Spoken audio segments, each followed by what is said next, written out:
Leo Gachagua amempatia Rais William Ruto achague kati ya hii vitu viwili. Amesema ya kwamba Ruto ni mfanyabiashara, pia yeye ni rais. Kwa hivyo kulingana namna ambavyo Gachagua leo amesema, ameambia Ruto ya kwamba achague kitu kimoja, either afanye kazi ya urais awe mfanyabiashara.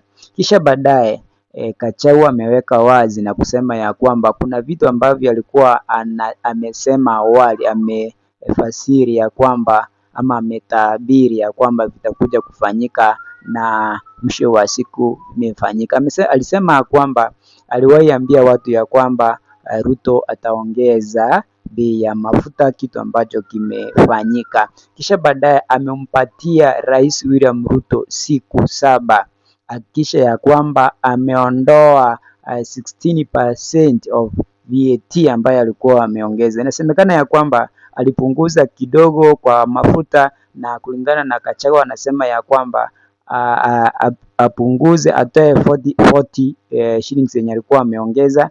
Kisha baadaye amemwambia Ruto ya kwamba yeye anafaa achague kitu kimoja, na Gachagua ameweka wazi na kusema ya kwamba eti kwa kila lita ya mafuta eti rais huwa anachukua shilingi 5 kwa kila lita moja ya mafuta, ambayo wana bodaboda na watu wengine kwa ujumla ambao wa magari wanaotumia mafuta petrol, anasema ya kwamba kwa kila lita moja eti Ruto ako na shilingi 5 zake. Ndio maana amesema ya kwamba hivi karibuni kama hataondoa VAT 16%, basi kutakuwa na maandamano, namna ambavyo Gachagua yeye mwenyewe amesema.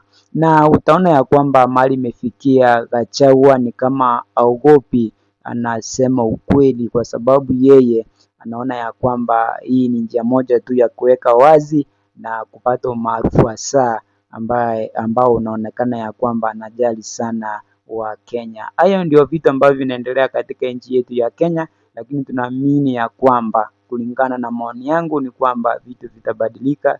Hakuna hali ambayo itakuwa mbaya milele. Kila kitu kina mwisho wake. Cha muhimu sana wa Kenya, naomba ya kwamba mtimize amani, tusije tukaleta vurugu kwa vitu ambavyo si vya maana kwa maisha yetu. Kwa hivyo muhimu tuwe na amani, mambo yatakuja kubadilika.